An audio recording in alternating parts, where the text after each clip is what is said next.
Hello friends, welcome to another video of stock market. Friends, Milky Mist dairy food limited का जिस IPO का आज listing के बारे में डिस्कस करेंगे। लिस्टिंग गेन कितने परसेंट कम मिल रहा है, किस प्राइस पे लिस्टिंग हो रही, स्ट्रैटेजी क्या अपनाए, लॉटरी होल्ड करे या फिर सेल कर दे, क्या फ्रेश एंट्री करना चाहिए या फिर जीएमपी कितना चल रहा है, लिस्टिंग कितना मिलेगा, इन सभी पॉइंट्स को डिस्कस करेंगे। चलिए फ्रेंड्स, वीडियो स्टार्ट करते हैं। और ये कोई रिकमेंडेशन वीडियो नहीं, इसलिए जो भी फाइनल डिसीजन होगा अपने रिस्क पर लीजिएगा। चलिए फ्रेंड्स, वीडियो स्टार्ट करते हैं।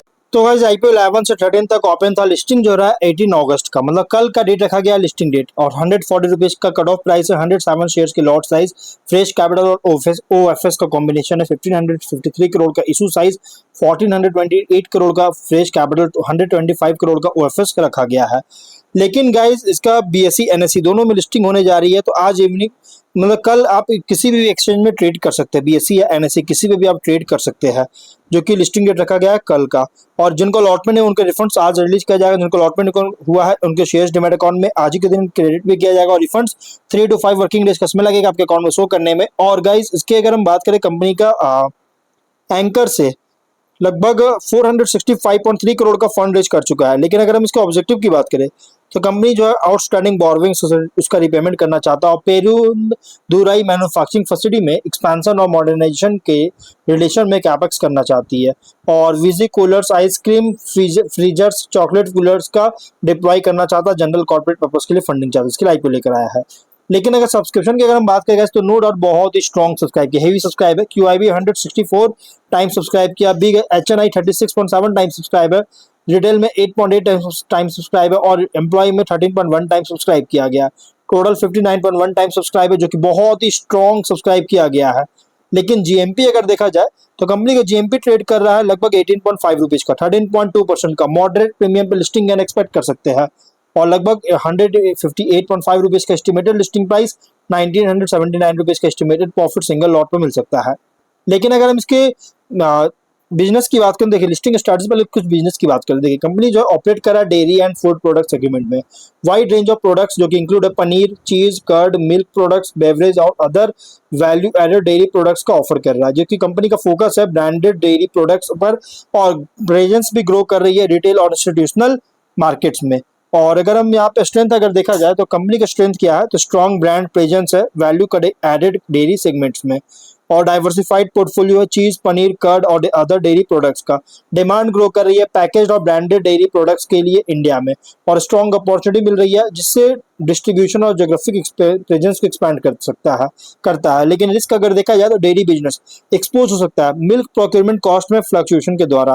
पेरिसेबल प्रोडक्ट्स जो कि एफिशिएंट कोल्ड चेन और डिस्ट्रीब्यूशन इंफ्रास्ट्रक्चर जरूरत पड़ेगा। Intense competition established dairy brand से, जैसे अगर हम बात करें डोडल डेयरी हो गया या फिर अमूल का आप देख लीजिए, अमूल कंपनीज हो गया, पतंजलि हो गया, ये सभी इसके कॉम्पिटिटर है। और मार्जिन अफेक्ट कर सकता है मिल्क प्राइसेस या अदर इनपुट कॉस्ट में बदलाव के द्वारा। लेकिन पीयर कंपैरिजन में अदर ट्रेडिशनल डेयरी बिजनेसेस के कंपैरिजन में स्ट्रॉन्ग फोकस है वैल्यू एडेड और ब्रांडेड डेयरी प्रोडक्ट्स पर। डाइवर्सिफाइड प्रोडक्ट पोर्टफोलियो जो कि प्रोवाइड करता है better growth opportunities.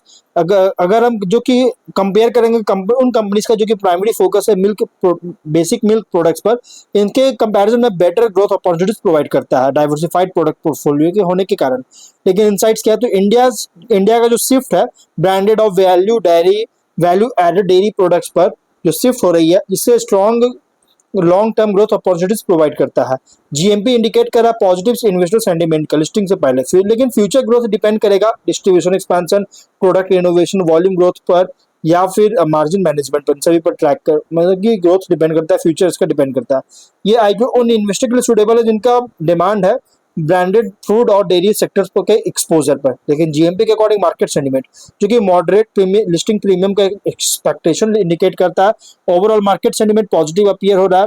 Listing simulation strong premium पे का लिस्टिंग होता है, मतलब कि +35 to +45% का। मार्केट बहुत वेरी स्ट्रॉन्ग होता है तो गाइस पार्शियल प्रॉफिट बुकिंग आप कंसीडर कर सकते हैं। बाकी आप रिमेनिंग क्वांटिटी फर्दर अपसाइड के लिए होल्ड अगर आप करते हैं तो आपको, लेकिन साथ में आपको रेगुलर ट्रैक करना होगा, आपको मॉनिटर करना पड़ेगा कंपनी के चार्ट पैटर्न को। लेकिन फ्रेश बायर्स ओपनिंग रैली में चेंजिंग अवॉइड कर सकते हैं, लेकिन कंसोलिडेशन के लिए वेट कर सकते हैं।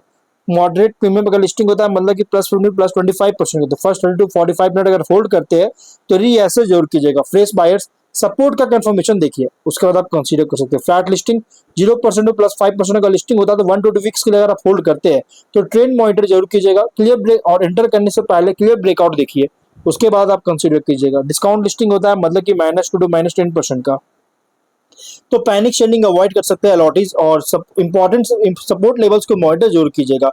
फ्रेश बायर्स स्टेबलाइजेशन और रिवर्सल कंफर्मेशन हो जाए उसके बाद आप कंसीडर कर सकते हैं। लिस्टिंग डे स्ट्रैटेजी, अगर स्टॉक लिस्ट अलॉटीज अगर स्टॉक लिस्ट होता है मॉडरेट प्रीमियम पे तो पार्शियल प्रॉफिट बुकिंग आप कंसीडर कर सकते हैं, लेकिन हाँ रिमेनिंग शेयर्स का आप होल्ड कर सकते हैं पोटेंशियल फर्दर अपसाइड के लिए या फिर लॉन्ग टर्म के लिए। फ्रेश बायर्स अवॉइड कर सकते हैं, चेजिंग अवॉइड कर सकते हैं ओपनिंग स्पाइक पे, प्राइस स्टेबलाइजेशन, क्योंकि स्टेबलाइजेशन नहीं होगा वोलेटिलिटी बहुत ज्यादा होगा, इसलिए प्राइस स्टेबलाइजेशन और सस्टेन्ड बाइंग इंटरेस्ट एंटर करने से पहले कंफर्मेशन हो जाए उसके बाद आप कंसीडर कर सकते हैं। और 1 वीक क्या करना चाहिए लिस्टिंग के बाद रेगुलर, तो स्टॉक सस्टेन किया या फिर लिस्टिंग प्राइस से अब ट्रैक कीजिए।